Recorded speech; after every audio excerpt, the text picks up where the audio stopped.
I pulled into my driveway expecting a calm Sunday nap, but was greeted by 20 sunburned strangers cannonballing into my pool while Karen lounged with wine like she was Aphrodite in a Vegas spa. I didn't yell. I didn't debate. I simply closed the gate behind me, clicked the padlock, and turned away, smiling as chaos erupted. That morning had begun like any other. The sun was stretching lazily over the tall pines behind my ranch-style house, and I had just finished unloading my truck after a trip to the early farmer's market. I'd left at 6, hoping to beat the rush and be back in time to relax. My home was secure, gated, fenced, and clearly marked private. It sits at the end of our neighborhood, far enough from the center to be ignored, but just close enough to draw occasional HOA attention. Evidently, today was one of those days, and Karen had taken it upon herself to visit. As I turned onto my driveway, I felt it. Something was off. Vehicles cluttered the shoulder like an amateur car show. A bright red van partially blocked the gate.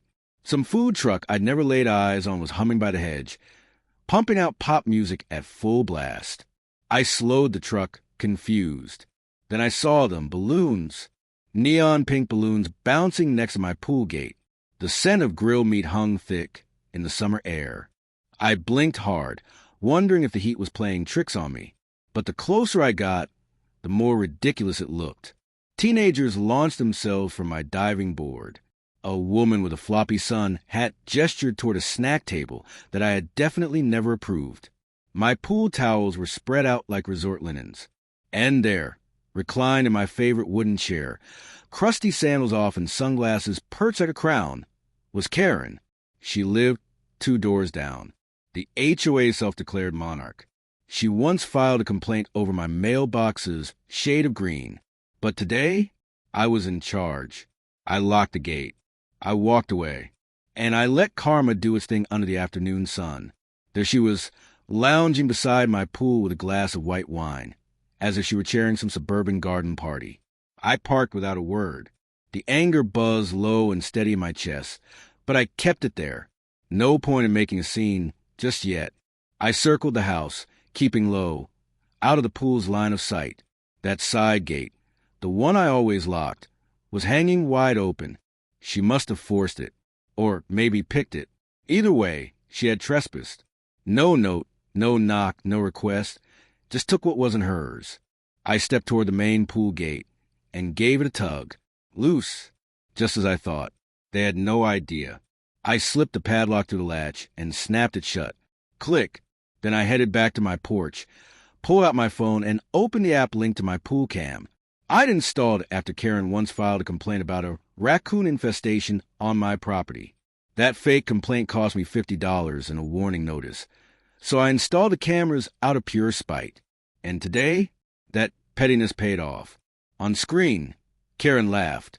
Full tilt, head back, clinking glasses with another floppy hat wearing suburban general.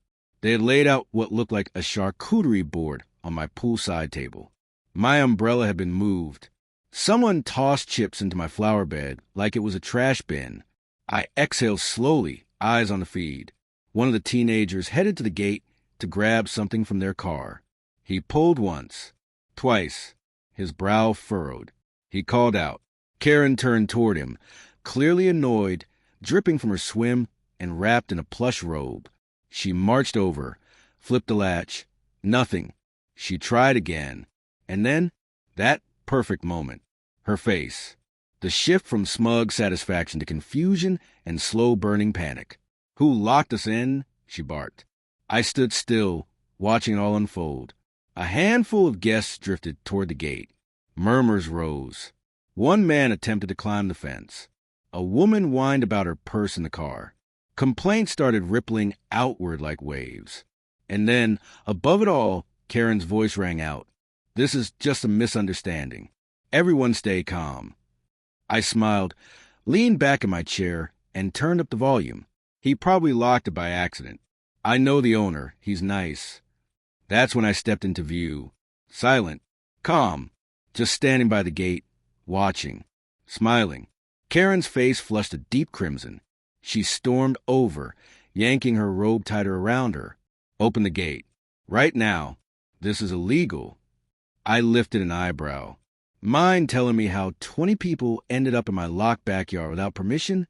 She opened her mouth, but no words came, at least none that would make her look even worse. Finally, she huffed, "It's a neighborhood mixer." "A mixer I never agreed to host," I said, "on my property, using my pool." She pointed at a flyer that one of the women was holding. I stepped closer and read it aloud. "Karen Summer Splash Poolside Mixer at 44 Whispering Pines. Suggest a donation, $25.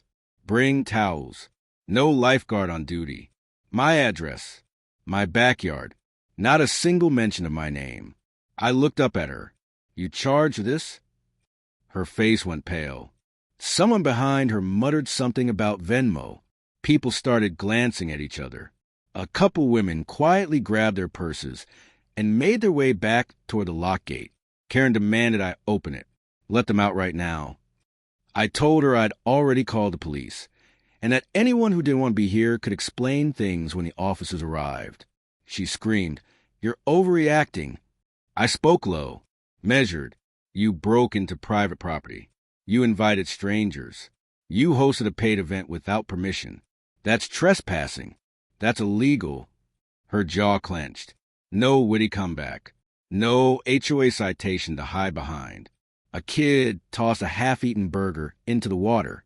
A tip beer can spilled across my tile patio. Karen fumbled for her phone and began dialing with shaking fingers. "You'll regret this," she spat.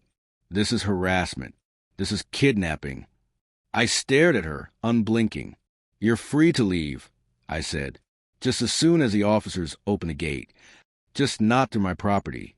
And with that, I turned and walked back inside to finish my lunch. The shouting lasted a full 5 minutes. From my kitchen window, I could see Karen pacing like a caged animal along the gate, ranting into her phone while her guests milled around, visibly uneasy. One teenager had plopped down cross-legged by the gate, already back on his phone, clearly over it. A woman in a soaked sundress bounced a crying toddler on her hip, trying to keep him calm. I poured a glass of lemonade, leaned against the counter, and watched it all unfold on the outdoor security feed. It would have been hilarious if it weren't so absurd. Karen had pulled this whole thing together, probably thinking she was untouchable. And now, her whole fake empire was crumbling in real time. I wasn't about to rescue her from that.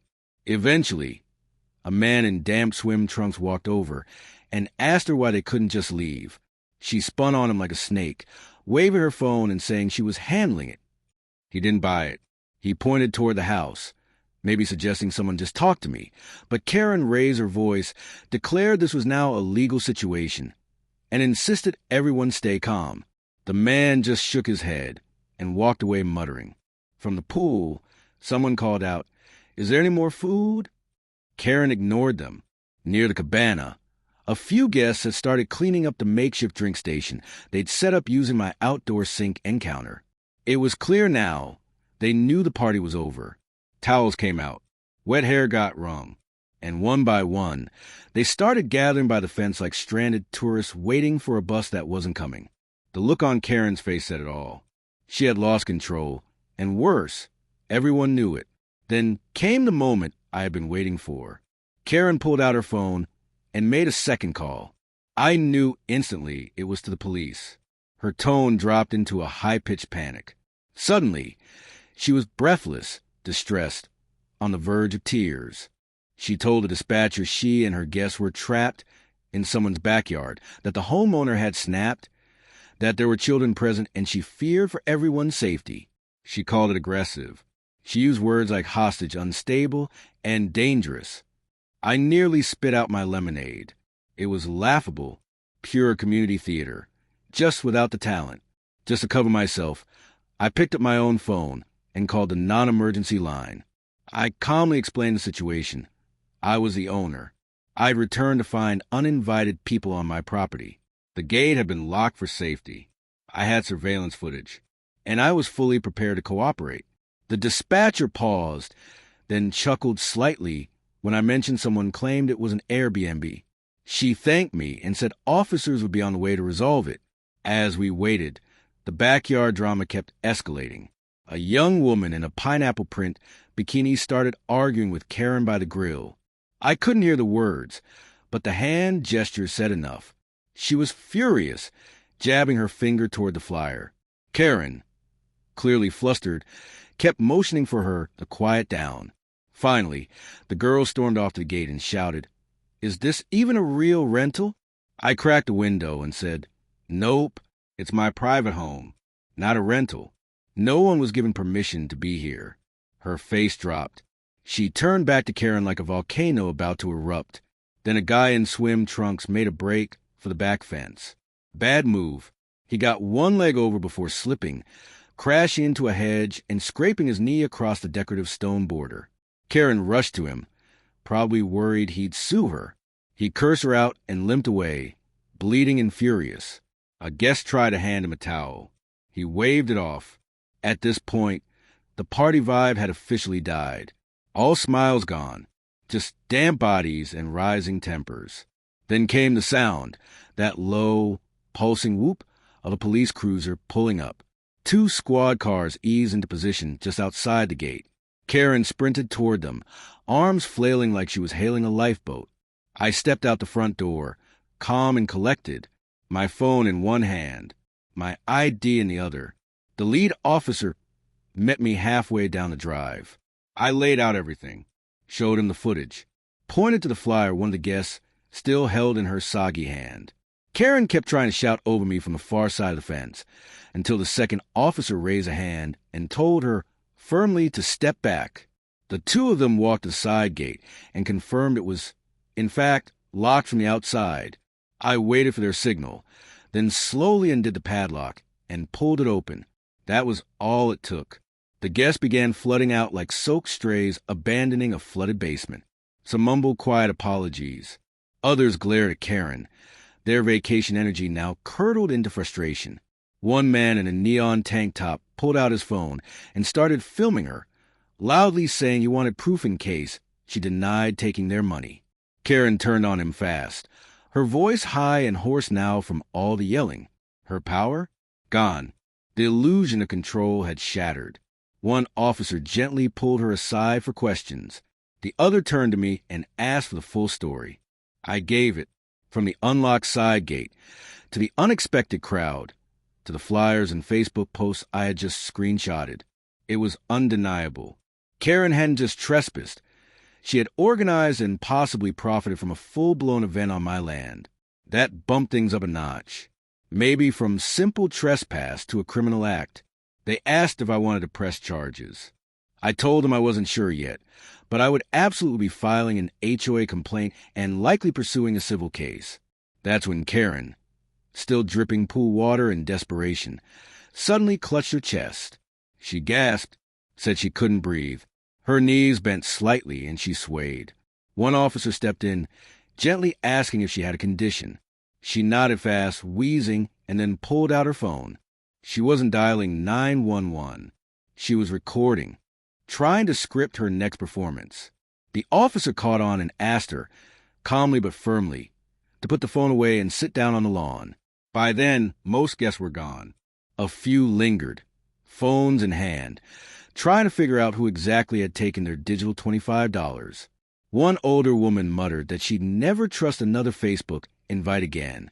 I turned and walked back inside, poured myself a fresh glass of lemonade, and leaned on the counter, watching the feed, savoring the silence. My backyard was trashed. The pool was full of hair ties and floating chip bags, but Karen had just torched every shred of credibility she had left in the neighborhood, and I hadn't even begun with the real consequences yet. The sun was sinking, casting long shadows across the wreckage as the final stragglers from her unauthorized party slipped out in silence. The place looked less like a private garden and more like the aftermath of a college kegger. Plastic Solo cups bobbed in the water. Wet towels were slung over railings. One of my teak deck chairs had collapsed under someone's weight, and the handle of my pool skimmer lay cracked in half near the deep end. I stood on the porch, arms crossed, trying to decide if I was more furious or genuinely impressed by the sheer audacity of what Karen had attempted. That decision would have to wait. Jim, our HOA president and a retired Air Force colonel, pulled up in his spotless black pickup just as I turned to go back inside. He looked annoyed, more than annoyed, actually. Apparently.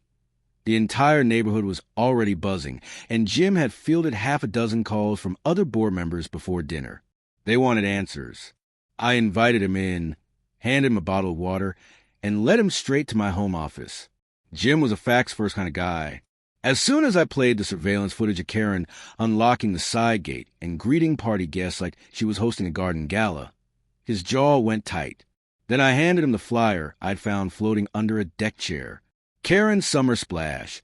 Suggested donation $25. Jim muttered a curse under his breath and said she'd stepped in it deep. Then I opened my laptop and showed him a series of public Facebook posts I'd captured from one of the guests. Full-on event promotion, using my home address, and, shockingly, images lifted from an old HOA newsletter featuring my backyard. Karen had made it look like an official HOA function. She even tagged the HOA in one post. Jim rubbed his temples, clearly suppressing the urge to blow a gasket. Before he could say anything, my phone buzzed. Someone had sent me a direct message. It contained a video link, shaky cell phone footage taken at the party, with Karen's voice loud and clear. I opened the video and saw a shaky recording of Karen earlier that day standing by the pool, announcing to the guests that they could leave their donations by the cooler or send them via mobile payment app. She laughed, joking that this was a more civilized way to enjoy summer. The clip had now been reposted to a local neighborhood gossip page and was accumulating comments fast. Jim leaned in, watched the video, and quietly mentioned that Karen was going to face a board review for this. Outside, Karen had not yet left the neighborhood. She was parked 2 houses down, still making calls, still trying to salvage whatever story she had conjured up in her mind. At one point, she stormed down the sidewalk and pounded on my gate, yelling that I had ruined her reputation and would see her in court. Jim walked out with me, stood at the end of my driveway, and told her calmly that she needed to go home and wait to be contacted by the board. She started to argue, but something in Jim's voice made her hesitate. She turned and marched off, her flip-flops slapping the pavement like an angry clap. That evening, an emergency HOA meeting was scheduled. One board member began by reading online by HOA bylaws she had violated. From the beginning, it unauthorized use of private property, Karen, misrepresentation of HOA sponsorship, and holding a commercial event within neighborhood limits without approval. Another member confirmed she had received screenshots from several residents showing that Karen had advertised the event as HOA endorsed. Karen, who had joined the call from her kitchen, tried to play the victim, claiming it was all a misunderstanding and that she thought the property was part of the shared recreational space. Jim interrupted, pointing out that her own flyer listed my home address, not the HOA clubhouse, and that she knew full well this was my private residence because she had filed noise complaints against it before. What sealed her fate was that several guests had already started demanding refunds. A few had contacted the HOA directly, asking if the event was official, and some threatened to go public with their complaints. One man sent an email to the board with a screenshot of his payment to Karen's account. His message ended with a stern line. If he didn't get a refund within 72 hours, he'd take it to small claims court. Karen's face on the video call shifted from defiance to desperation. She pleaded with the board not to remove her from her volunteer committee role, claiming she had worked hard for the community and just wanted to bring people together. No one responded. The silence was more telling than any argument. The board voted unanimously to place Karen on probation and suspend her from all HOA events pending further review. She was barred from hosting or attending any gatherings at community spaces. A fine was also discussed, and a legal committee was tasked with determining whether civil penalties could be applied due to the unauthorized nature of her event and the potential liability risks. Karen left the call before it ended, slamming her laptop shut while someone was still speaking. The sound reverberated through the video feed, then went silent. That night, my phone buzzed again. This time, it was from a neighbor who had seen the video online. He sent a meme made from a screenshot of Karen screaming by the gate. The caption read, "Not your pool, not your rules." I couldn't help but laugh. It had only taken hours for Karen's plan to unravel into a public disaster. The woman who once tried to control everyone's lawn height was now the face of a pool party trespassing debacle. Still, the damage had been done. My pool needed cleaning. The furniture needed scrubbing, and several things had to be replaced. But I wasn't in a hurry. I had something else in mind. A message, a reminder that private property wasn't suggestion. I started sketching designs for a new security gate, something that couldn't be opened, even if someone tried to scale the fence. And I'd already ordered a sign, one that would be mounted on the gate post in bold black letters. No trespassing. Offenders will be locked in. The next morning, I stepped into my backyard with a cup of coffee and a bucket of determination. The air still smelled faintly of chlorine and regret. My loungers were stained with spilled soda. The pool's surface was littered with deflated floats and half-eaten snacks, and one of the garden lights had been bent out of place. It felt like a tornado had torn through my peaceful retreat, except this tornado wore cheap sunglasses and went by Karen. I set my coffee on the porch railing and began hauling wet towels and trash bags toward the curb, one piece at a time. There was no point in getting angry again. I had already won round one. Now, it was time to finish what she had started. As I worked, a few neighbors passed by. Some waved shyly, others chuckled softly, and one elderly woman gave me a slow, satisfied thumbs up without a word. It was obvious the story had spread. Everyone had seen the video clips, the memes, and the screenshots of Karen's now deleted event page. My phone had been buzzing nonstop. Even someone from a local HOA accountability group had reached out asking for permission to share the footage as an example of neighborhood overreach. I hadn't responded yet, but the idea of Karen's tantrum becoming a training video for HOA abuse prevention made me smile. I hauled the last garbage bag to the driveway and turned to find a package on my porch. It was a new security sign I had ordered. The letters were bold and unmistakable. Private property, no entry. Offenders will be locked in and prosecuted. I held it up against the new metal gate that had been installed overnight by a local contractor I trusted. This wasn't just about keeping people out. It was about making a statement.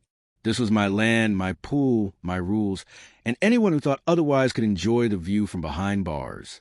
I bolted the sign into place and stepped back to admire the simple elegance of deterrence. Karen, of course, was not done. Around noon, I saw her through the window, marching down the sidewalk with a large envelope clutched in her hand. Her face was red, not with embarrassment, but determination. She stopped at the end of my driveway and began waving it around like a protest banner. I stayed inside and watched. Eventually, she placed the envelope on my mailbox and walked away, muttering something to herself. I waited until she was out of sight before retrieving it.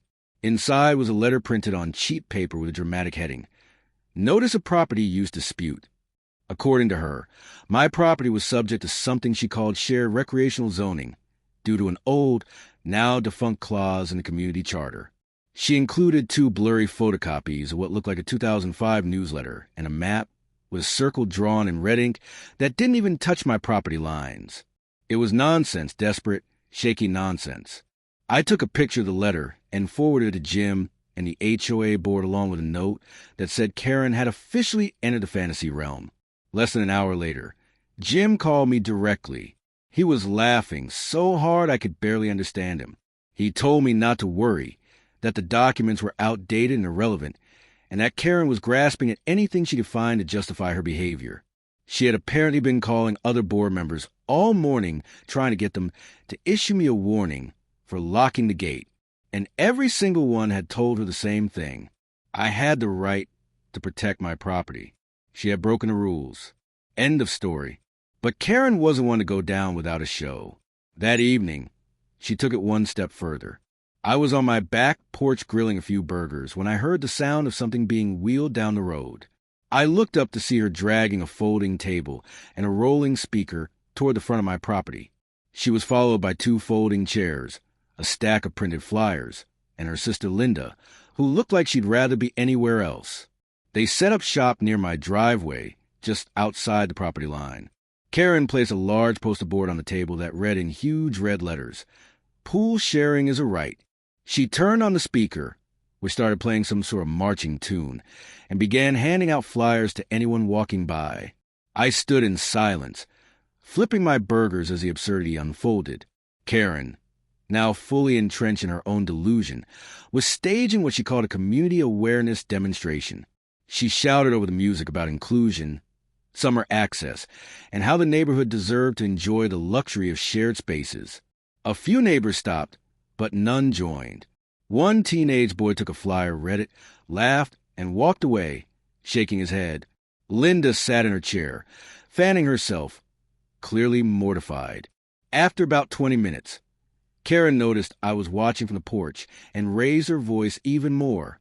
She said I was selfish, that I didn't care about the children, that I was creating division.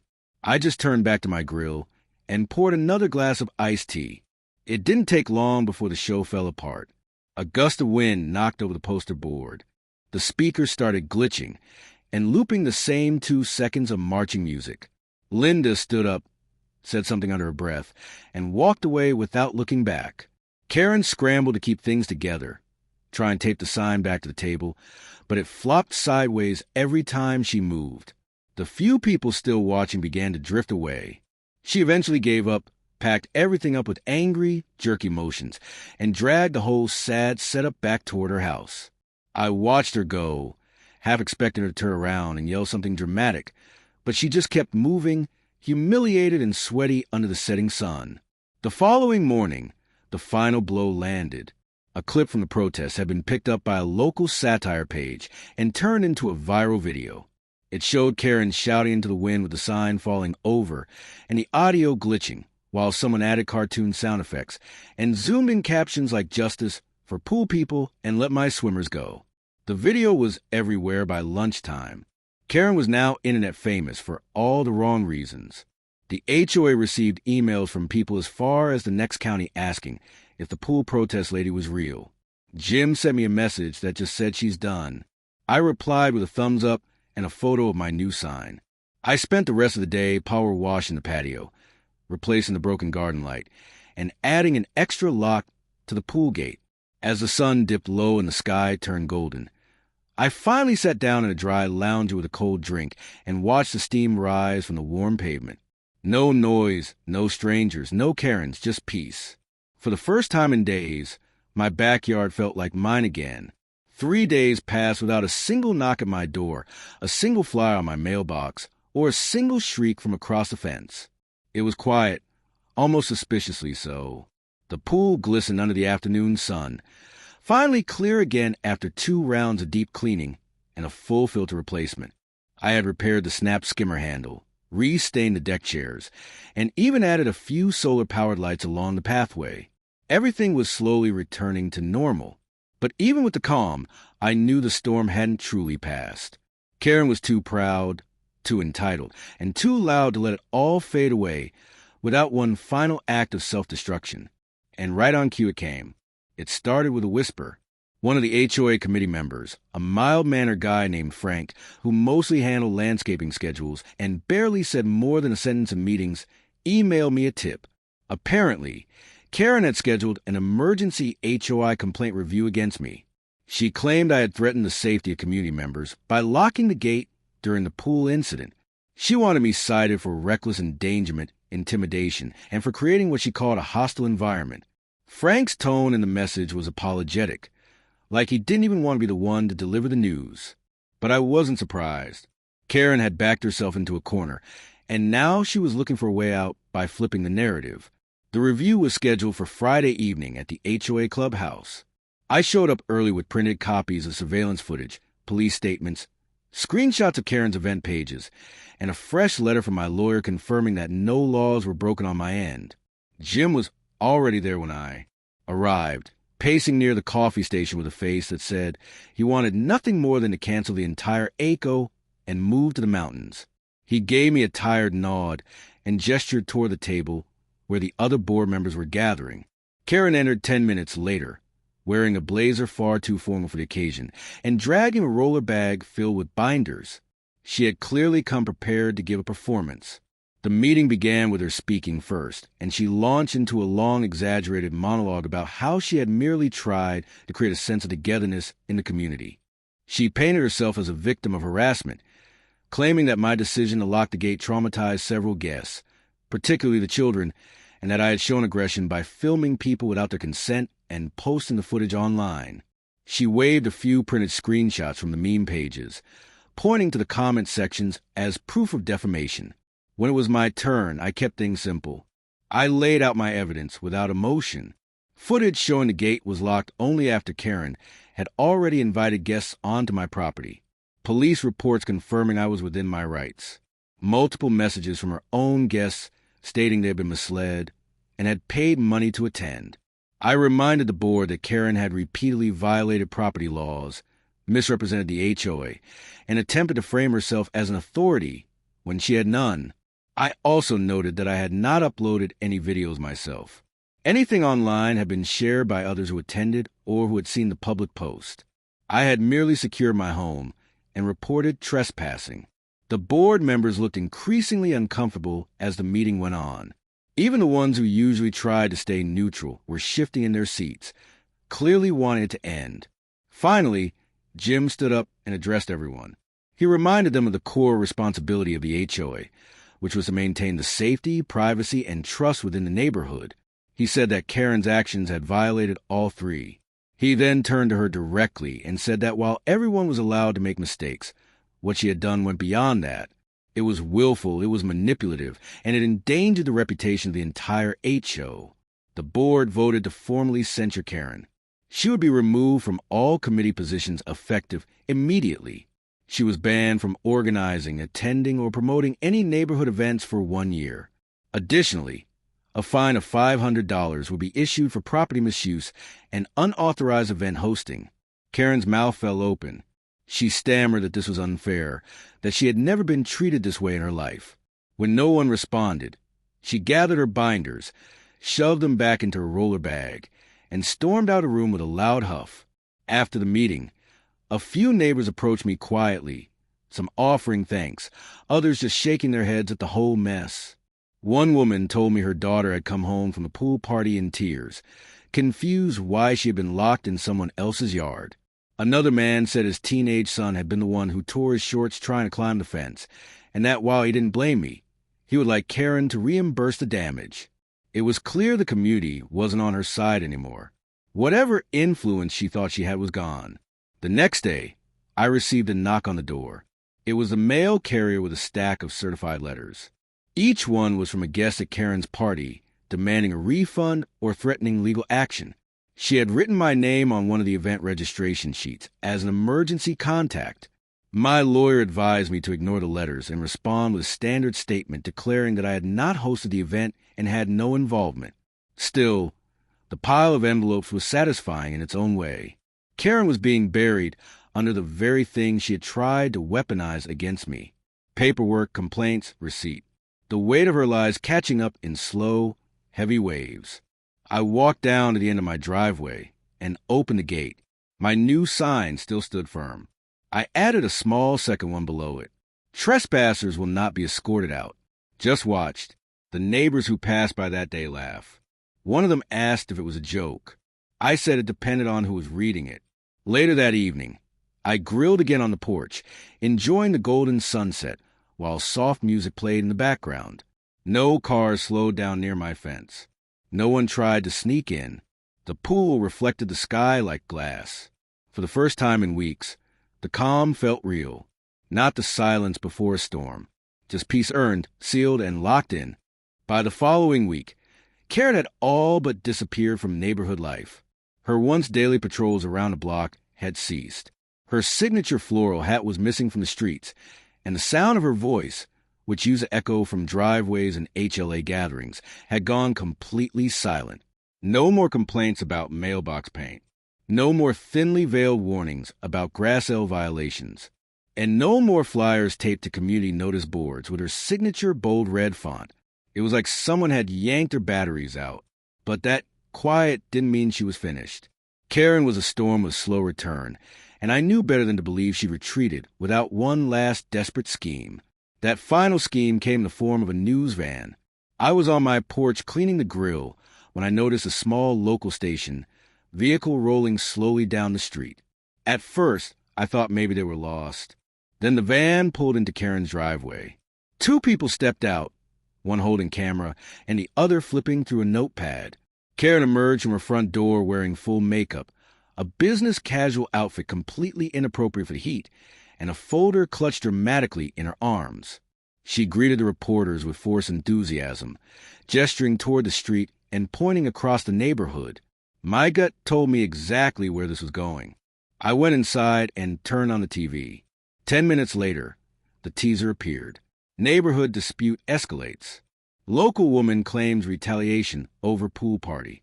The image was Karen standing beside her mailbox looking serious while the camera captured her pointing toward the houses behind her. I laughed into my coffee. She was trying to spin the entire disaster into a sympathetic news segment, but I wasn't worried. I had the truth, and I had the footage. An hour later, the full segment aired. Karen spoke in solemn tones about how she only wanted to build a sense of community, how she believed in sharing and inclusion, and how she'd been targeted unfairly for trying to spread joy during a difficult summer. She didn't name me directly, but the story was so one-sided it barely needed names. The background footage included a few shots of the protest she had staged, along with the meme clips that had gone viral. The anchor's tone was polite, but even they seemed skeptical, asking questions that made Karen visibly uncomfortable. The final few seconds of the segment cut to her sign falling over during the protest, and the reporter awkwardly ended by stating that no legal claims have been filed, and the HOA declined to comment further. My phone lit up immediately. Neighbors were texting screenshots and laughing about how Karen had managed to humiliate herself on both the internet and cable TV. One person sent me a short compilation someone had made splicing her news interview with dramatic violin music and clips of her tripping over her protest sign. I didn't bother responding to the messages. Karen didn't need any more attention from me. She was imploding all on her own, but I did save the video just in case. Over the next few days, the ripple effect spread. The HOA office received a spike in inquiries about policy violations, mostly from residents making sure their homes weren't somehow looped into Karen's fake activism. A few neighbors quietly admitted they had once supported her HOA initiatives, but were now reconsidering their votes in upcoming board elections. There was even a petition passed around asking that the HOA bylaws be amended to require formal approval for any person claiming to represent the board or host events on behalf of the neighborhood. It gathered nearly 100 signatures in 2 days. Then came the final blow. A letter arrived from the HOA Legal Committee confirming that Karen had violated 3 specific community policies. In addition to her probation, she was officially barred from accessing any HOA-managed facilities, including parks, common areas, and a community pool for a full calendar year. The irony didn't escape me. The woman who had demanded access to my pool for a neighborhood gathering was now banned from every other pool in the entire subdivision. The letter was delivered to her in person, and though I didn't see it happen, the delivery guy later told me she stood frozen on her porch for several seconds before snatching the envelope out of his hand and slamming the door. A few nights later, as I sat outside with the soft hum of crickets and the occasional splash of the pool filter, I heard something shuffle near my mailbox. I stayed quiet and leaned back into the shadows. Karen was standing there in the dim light, holding a small box. She looked around nervously, then placed the box down and walked away quickly, disappearing into the dark like she had never been there. After a moment, I stood up and walked to the mailbox. Inside the box was a folded towel, a half-used bottle of sunscreen, and a note written in rushed handwriting. It simply read, "I thought we were building community. Sorry it got out of hand." I didn't respond. I didn't return the items. I just went back to my porch and sat down again. The box wasn't really an apology. It was a quiet attempt to rewrite the ending. Karen wasn't sorry for what she did. She was sorry for the fallout. Sorry she got caught. Sorry her plans didn't go the way she envisioned. The kind of sorry that comes when consequences finally catch up, not when conscience does. The following weekend, I hosted a small gathering, just close friends and neighbors who've been caught up in the chaos, but kept their distance from the drama. We grilled burgers, played music, and floated lazily in the pool under string lights I had installed around the fence. Everyone laughed about the recent events, shared stories of other HOA disasters they had survived, and toasted to fewer rules and more peace. No flyers were handed out, no donations were collected, and every person there had been invited. Personally, as the night wore on and the stars came out, someone joked that we should install a second gate just in case any more unexpected guests try to make a splash. I smiled and pointed to the new sign by the entrance. It still read, "Offenders will be locked in," and underneath that, a small painted plank had been added. Karen tested it. She failed. That evening, with everyone gone and the backyard finally quiet again, I walked one last slow lap around the pool. The water was calm, the air still. I turned off the lights, locked the gate, and walked inside knowing I had protected my home, not just with fences, but with the truth. And sometimes that was all the defense you needed. The weather had cooled slightly by the end of the month, and the days grew quieter as summer slowly began to slip away. The cicadas buzzed less. The neighborhood kids had returned to school, and the once chaotic streets now felt calm again. My backyard, once the uninvited venue of a suburban uprising, was back to its old self. Everything looked almost untouched by the storm that had passed through. But I knew better. There were reminders everywhere. The new gate with its coded entry system, the freshly painted signs, the cameras with wider lenses and infrared settings, and most of all, the absence of one very particular neighbor. Karen had all but vanished from public view. Her social media accounts were gone. Her name had stopped popping up in the HOA meeting minute. Even her dog, once walked religiously down the same sidewalk every evening, was now rarely seen beyond her own yard. Word around the neighborhood was that she had filed a complaint with the news station after they aired the segment that ended up humiliating her. They didn't retract it. Instead, the clip was re-uploaded by several meme pages with voiceovers and fake movie trailers, making her out to be the villain in a fictional series called Suburb Wars.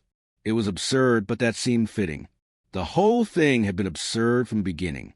I was in my garage one afternoon installing a new lockbox for backup pool keys when Jim pulled into the driveway. He didn't get out right away, just sat there in his truck for a moment before stepping out with a manila folder tucked under one arm. His face looked tired but calm, the kind of expression people wear when they're ready to put something to rest. He handed me the folder and said it was official. Karen had withdrawn from all HOA duties permanently and signed an agreement waiving any future claims against my property. It included a copy of the board's final ruling, a statement of community apology drafted by the legal committee, and HOA's certified map showing that my property was entirely independent of any common use areas. It wasn't legally necessary, but Jim said he wanted it on file just so there'd be no more confusion in the future.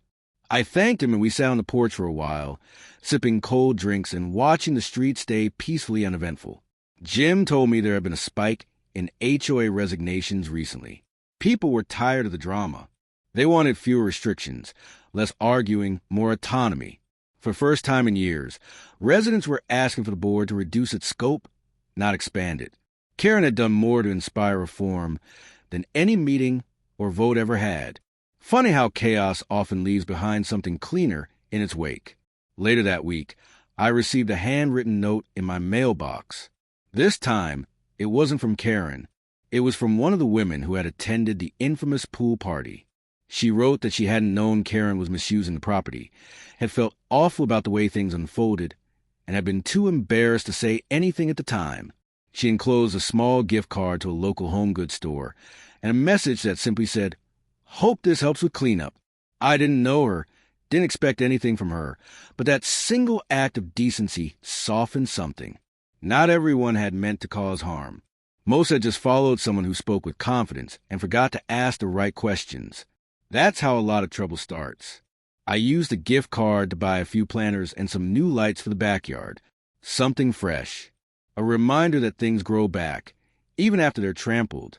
By the time I was done, the space looked even better than before, cleaner, brighter, more secure.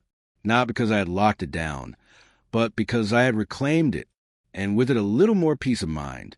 The next weekend, a few neighbors stopped by to admire the changes. One brought over a peach cobbler. Another handed me a bottle of homemade lemonade. Someone joked about starting a community group called Citizens Against Karens, and we all laughed harder than we expected. No one mentioned the incident directly, but it hung in the air in a lighter way now, like a shared story rather than a burden. We had lived through it together, and sometimes surviving the ridiculous is what brings people closer. At one point, a teenager from down the block wandered up and asked if I was really the guy who locked a bunch of people in his backyard. I smiled and told him not exactly. I said I locked the gate because people had walked in without asking. He nodded and said that sounded fair. Then he pointed at the sign and said it was kind of epic. He took a picture of it and ran off. A few hours later, I saw it online with a caption that read "Legend lives here." I didn't ask for the attention, but I'll admit it made me chuckle. Toward the end of the evening, as the sky turned gold and the smell of barbecue faded into the breeze, I sat alone on my porch, watching the last few lights flicker on across the neighborhood. It was quiet. No shouting, no flyers, no drama. Just the soft hum of a peaceful street, the gentle splash of a clean pool, and the knowledge that I had stood my ground without stooping to chaos. Karen had tried to rewrite the rules, but all she managed to do was prove why they were needed in the first place. As I got up to head inside, I glanced once more at the gate. The paint was fresh, the hinges were solid, the sign stood firm, and beneath it, just faint enough to avoid notice unless you were looking closely, I had carved one final message into the wood. My pool, my rules, my peace. And as I closed the door behind me, I knew that no matter what came next, I was ready, because this time the gate would swing only for those who knocked.